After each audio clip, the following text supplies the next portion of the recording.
दोस्तों, मैं राज पांडे, आप देख रहे हैं आरसीएन न्यूज़ टुडे। आइए जान लेते हैं अभी की बड़ी खबर, ब्रेकिंग न्यूज़ के बारे में। अभी की लेटेस्ट अपडेट के बारे में बात करेंगे, पूरी खबर विस्तार से देंगे। सच को सच कहेंगे, झूठ को झूठ कहेंगे, न पक्ष न विपक्ष व निष्पक्ष। आज की यह वीडियो आपके लिए बहुत ही महत्वपूर्ण है, इसलिए वीडियो को लाइक शेयर ज़रूर कर दें। अगर आपने ग्रुप में शेयर नहीं किया तो कई ग्रुपों में शेयर कर दें, क्योंकि जो जानकारी देने जा रहा हूँ बहुत ही ऑथेंटिक है। यूपी टेट परीक्षा में नंबर बढ़ेंगे या नहीं बढ़ेंगे, सभी के जहन में एक सवाल रहता है और इस सवाल का जवाब इस वीडियो में मिलेगा। जैसा कि मेरे द्वारा बहुत पहले आपको बताया गया है कि नंबर बढ़ेंगे। क्यों बढ़ेंगे? क्योंकि 2017 का पेपर रिपीट हुआ है और आपको मालूम होगा कि 2017 में प्रश्नों को लेकर काफ़ी विवाद था, जिसका समाधान कोर्ट के द्वारा किया गया। नंबर बढ़े थे तो आपको वैसे ही आकलन कर लेना चाहिए कि जब 2017 में नंबर बढ़े थे, वही प्रश्न थे जो 2022 में आए हैं, तो आखिरकार 2022 में नंबर क्यों नहीं बढ़ेंगे? तो जो मुझे जानकारी थी कि 3 से 4 नंबर बढ़ेंगे, इतना तो बढ़ना तय है। जिसके 86 या 87 हैं उनका कल्याण होना स्वाभाविक है। अगर आगे और भी नंबर बढ़ जाए तो बहुत अच्छी बात है। आपके जहन में एक और सवाल होगा कि यूपी टेट में कई प्रश्नों पर आपत्ति दर्ज कराई गई है। जैसा कि आपको मालूम होगा 44 और 54 प्रश्नों का जिक्र समाचार पत्रों में किया गया था।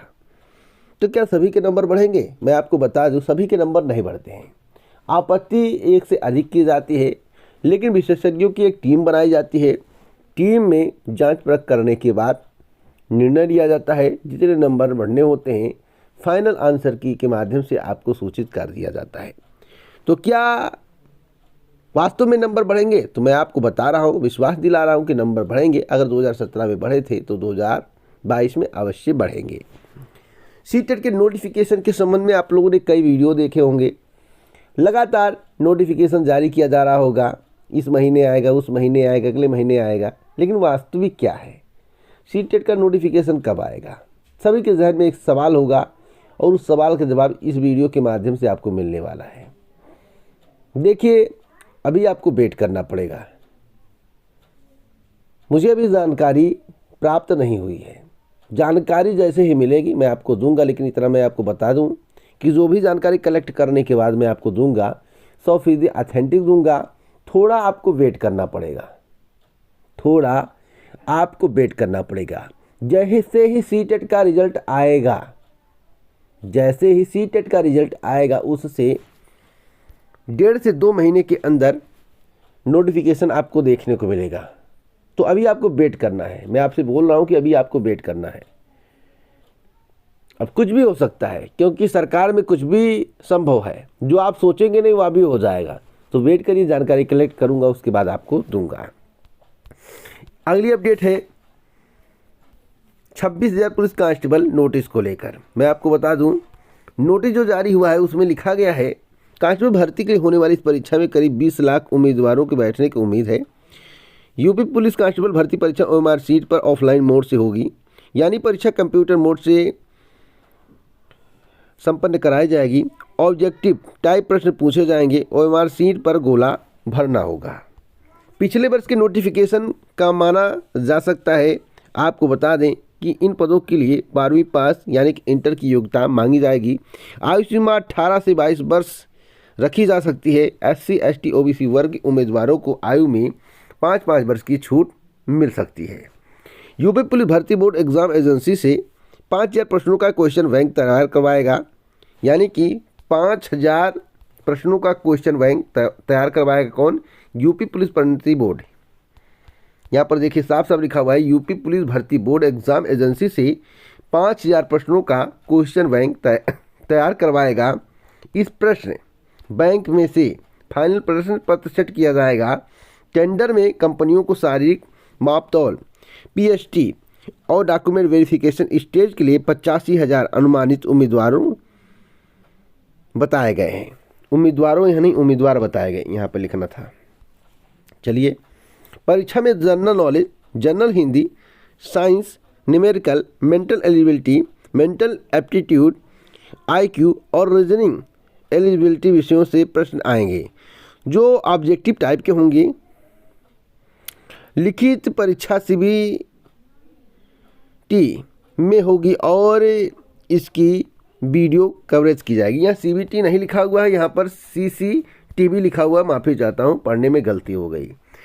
तो इसके संबंध में नोटिस जारी किया जा चुका है, आप लोगों ने पढ़ा भी होगा। और मैं आपको बताना चाहता हूँ कि जो मैं आपको बता रहा हूँ कि 5000 प्रश्नों का क्वेश्चन बैंक तैयार करवाया जाएगा, या मैं खुद नहीं कह रहा हूँ, ऐसी तैयारियाँ की गई हैं, एजेंसी के माध्यम से तैयार करवाई जाएंगी। तो इससे जो प्रश्न पत्र होंगे काफ़ी टफ बनाए जा सकते हैं। वैसे टफ पेपर नहीं आने वाला, मॉडरेट ही रहेगा, इसलिए आप लोग जमकर तैयारी करें। अब भर्ती कब तक आएगी, आपके जहन में एक सवाल है। तो भर्ती देखिए, चुनाव से पहले कुछ भी नहीं होने वाला है। यह भर्ती आपको सितंबर तक देखने को मिल सकती है, सितंबर तक देखने को मिल सकती है, कंफर्म नहीं है। कोई अपडेट होगी तो मैं आपको अवश्य दूंगा।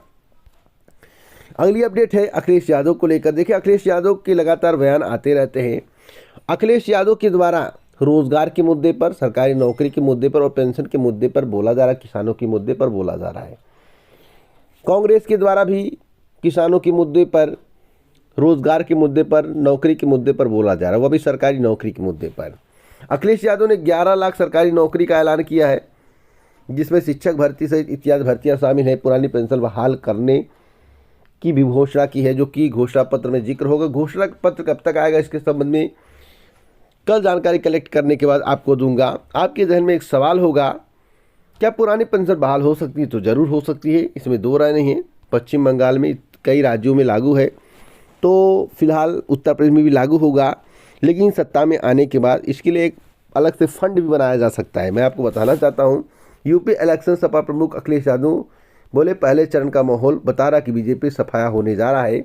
देखिए, एक अनुमान है, सभी इस तरह के भाषण देते हैं, लेकिन मैं आपको बता दूं, अभी तक मैं जितना स्टेटमेंट वर्तमान सरकार का सुना हूं, चाहे उत्तर प्रदेश के मुख्यमंत्री योगी आदित्यनाथ जी हों, या देश के प्रधानमंत्री जी हों, या गृह मंत्री जी हों, किसी ने भी सरकारी नौकरी का जिक्र नहीं किया है। एक जिक्र होता है कि हमने 5 लाख भर्तियां कर दी, हमने कर दी, आगे कितना करेंगे इस पर नहीं बोलते हैं। तो क्या इस पर नहीं बोलना चाहिए? अब जो चुनाव है, इसे जो हिंदू मुस्लिम में कन्वर्ट करने का प्रयास किया जा रहा है, जैसा कि बात से पता चलता 80-20 जिन्ना, या एक हिंदू मुस्लिम में कन्वर्ट करने का प्रयास किया जा रहा है कि 80 हमारे साथ है तो 20 उनके साथ है, और वाई फैक्टर बनाने का प्रयास किया जा रहा है। लेकिन इस तरह से की बार गणित नहीं चल पा रहा है, जो मुझे जानकारी है, गणित नहीं चल पा रहा है। किसानों की नाराजगी पश्चिमांचल में बीजेपी को बड़ा झटका दे सकते हैं, जिसके कारण अमित शाह के द्वारा, यानी कि सर्वोच्च पद पर बैठे हुए मंत्री जी के द्वारा डोर टू डोर कैंपेन चलाया जा रहा है। देश के प्रधानमंत्री वर्चुअल संवाद कर रहे हैं, उत्तर प्रदेश के मुख्यमंत्री डोर टू डोर लोगों से मिल रहे हैं। यह स्थिति दर्शाती है कि स्थिति सही नहीं है। पहले ऐसा होता नहीं था, लेकिन अब ऐसा हो रहा है। और मैं आपको बता दूं, जाट काफ़ी नाराज हैं, और जो आपको माहौल पश्चिमांचल में देखने को मिलेगा, पश्चिमी क्षेत्र में देखने को मिलेगा, वह बीजेपी के विपरीत देखने को मिलेगा। बीजेपी को फायदा होगा अयोध्या के क्षेत्र में, अयोध्या के आसपास क्षेत्र में बीजेपी को फायदा हो सकता है, जीतने की गारंटी नहीं, कंपटीशन तगड़ा होगा। लेकिन अगर हम पश्चिमांचल और पूर्वांचल की बात करें तो बीजेपी को बहुत बड़ा झटका लग सकता है। और आपको मालूम होगा कि पश्चिमांचल से बीजेपी को बहुत सारी सीटें मिली थी 2017 में, लेकिन किसान आंदोलन, तीनों कृषि कानून बिल, और जो वादा प्रधानमंत्री जी के द्वारा किया गया था गन्ना भुगतान को लेकर इत्यादि मुद्दों पर, वह सफल नहीं हुआ। जो कहे वह किए नहीं, जिसके कारण किसान, वहाँ के लोग नाराज है, और उत्तर प्रदेश की जनता भी नाराज है। इसलिए नाराज है क्योंकि सरकारी नौकरी पर सरकार के द्वारा कुछ नहीं बोला जाता, बस निजीकरण पर फोकस किया जा रहा है, और सब कुछ संविदा और आउटसोर्सिंग के माध्यम से भरने का प्रयास किया जा रहा है। इससे प्रतियोगी छात्र सहित अन्य लोग भी नाराज हैं।